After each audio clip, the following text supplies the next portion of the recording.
விருத்தாச்சலம் தொகுதியில் என்டிஏ கூட்டணி சார்பாக பாமக ஒதுக்கப்பட்டிருக்கிற சூழ்நிலையில் அங்கு தமிழரசு யாதி மூலம் களம் காண்கின்றார். 3 பெண்கள், நாம் தமிழர் கட்சி உட்பட பாமக, நாம் தமிழர் மற்றும் தேமுதிக என 3 பெண்கள் அங்கு களம் காணக்கூடியதாக இருக்கின்றது. தாவேக சார்பாக விஜய் அங்கு போட்டியிடுகின்றார். விஜய் என்றால் தாவேக தலைவர் அல்ல, மற்றொரு விஜய் அங்கு போட்டியிடுகின்றார். இப்படியாக விருத்தாச்சலம் தொகுதியும் கடலூர் மாவட்டம் விருத்தாச்சலம் தொகுதியும் கடுமையான போட்டி இருக்குமா அல்லது திமுக கூட்டணியில் இருக்கக்கூடிய தேமுதிகவுக்கு அங்கு வெற்றி வாய்ப்பு இருக்குமா என்பதும் பொறுத்திருந்தான் பார்க்க வேண்டும். விருத்தாச்சலம் தொகுதியில் தேமுதிக சார்பாக பிரேமலதா போட்டியிடுகின்றார். திமுக கூட்டணி தேமுதிக சார்பாக பிரேமலதா போட்டியிடுகின்றார். தமிழரசு யாதி மூலம் பாட்டாளி மக்கள் கட்சியின் சார்பாக அதிகாரப்பூர்வ வேட்பாளராக அறிவிக்கப்பட்டிருக்கிறார். தமிழரசு யாதி மூலம் விருத்தாச்சலம் தொகுதியில் போட்டியிடுகிறார். அதே போன்று நாம் தமிழர் கட்சியின் சார்பாக ஆனந்தி அங்கு களம் காண்கின்றார்.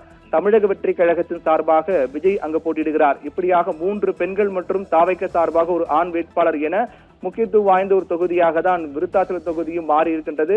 சௌமியா அன்புமணி தர்மபுரி தொகுதியிலும், திலகபாமா பெரம்பூர் தொகுதியிலும், வழக்கறிஞர் பாலு திருப்பூர் தொகுதியும் போட்டியிடுவதால் இந்த 3 தொகுதிகள் என்பதும் மிகுந்த முக்கியத்துவம் வாய்ந்த தொகுதியாக ஏற்கனவே பாமகவுக்கு 18 தொகுதி ஒதுக்கப்பட்ட சூழ்நிலையில் 3 தொகுதிகள் மிகுந்த முக்கியத்துவம் வாய்ந்த தொகுதியாக திருப்பூர் தொகுதி வழக்கறிஞர் கே பாலு, அதே போன்று தர்மபுரி தொகுதியில் அன்புமணியின் மனைவி சௌமியா அன்புமணி மற்றும் பெரம்பூர் தொகுதியில் திலகபாமா போட்டியிடுகிறார்.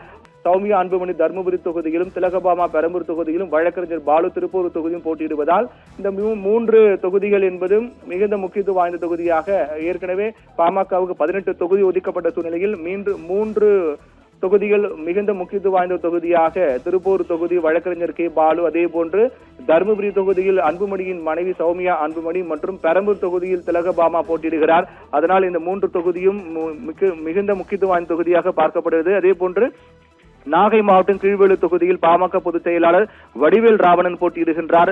பாமகவுடைய முன்னாள் இளைஞரணி தலைவர் கணேஷ்குமார் விழுப்புரம் மாவட்டம் செஞ்சி தொகுதி அவருக்கு ஒதுக்கப்பட்டது.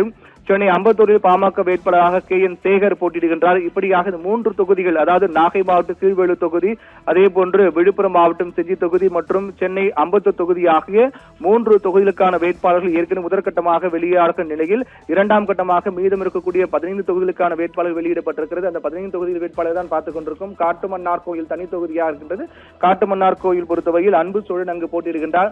ஜெயங்குண்டம் தொகுதியில் க வைத்தி, சேலம் வடக்கு தொகுதியில் எஸ் சதாசிவம், விக்கிரவாண்டி தொகுதியில் சிவகுமார், சோளிங்கர் தொகுதியில் சரவணன், மயிலாடுதுறை தொகுதியில் சித்தமல்லி பழனிசாமி, உத்தரமேரு தொகுதியில் பி மகேஷ்குமார், ரிஷிவந்தியம் தொகுதியில் ஆப்பா செழியன் போட்டியிடுகிறார்கள்.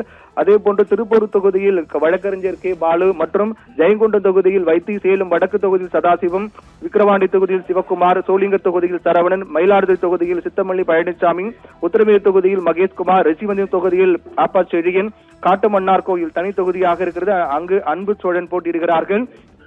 பெரம்பூர் தொகுதியில் திலகபாமா போட்டியிடுகிறார். தர்மபுரி தொகுதியில் சௌமியா அன்புமணி, விருத்தாச்சலம் தொகுதியில் தமிழரசி யாதி மூலம், சேலம் மேற்கு தொகுதியில் மு கார்த்தி மற்றும் பெண்ணாகரம் தொகுதியில் செல்வம், போலூர் தொகுதியில் CR பாஸ்கரன் என ஒட்டுமொத்தமாக முதற்கட்டமாக 3 வேட்பாளர்கள், அதைத் தொடர்ந்து தற்போது 15 வேட்பாளர்கள் என 18 தொகுதிகளுக்கான வேட்பாளர் பட்டியல் பாமக முழுவதுமாக வெளியிட்டிருக்கிறார்கள்.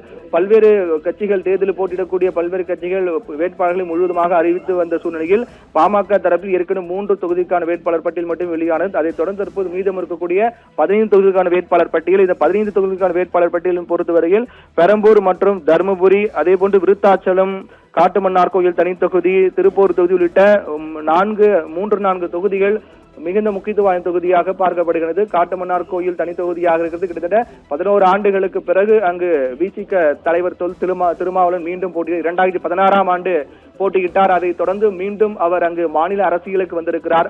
மாநில அரசு இந்த தேர்தலுக்கு பிறகாக ஒரு பெரிய மாற்றத்தை காண போகிறது என்ற ஒரு பெரிய தாக்கத்தை ஏற்படுத்த போகிறது. அதனால் மீண்டும் மாநில அரசியலில் நான் ஆதிக்கம் செலுத்த தாக்கம் ஏற்படுத்த போகிறது என்ற காரணத்தால் மீண்டும் மாநில அரசியலுக்கு திரும்புகிறேன் என்று விசிக தலைவர் திருமாவளவன் தெரிவித்திருந்த நிலையில் காட்டுமன்னார் கோயிலில் மீண்டும் விசிக தலைவர் திருமாவளவன் போட்டியிடுகின்றார்.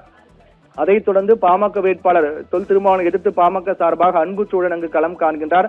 நாம் தமிழ் வேட்பாளர் சிவஜோதி அங்கு போட்டியிடுகின்றார். தாவேக சார்பாக சீனிவாசன் போட்டியிடுகிறார். அதனால் காட்டுமன்னார் கோயிலும் மிகுந்த முக்கியத்துவம் வாய்ந்த தொகுதியாக பார்க்கப்படுகிறது. ஏற்கனவே 3 தொகுதிகளுக்கான வேட்பாளர்கள், அதைத் தொடர்ந்து மீதம் இருக்கக்கூடிய 15 தொகுதிகளுக்கான வேட்பாளர்கள் என ஒட்டுமொத்தமாக பாமக ஒதுக்கப்பட்ட 18 தொகுதிகளுக்கான வேட்பாளர் பட்டியல் முழுவதுமாக வெளியாக இருக்கின்றது.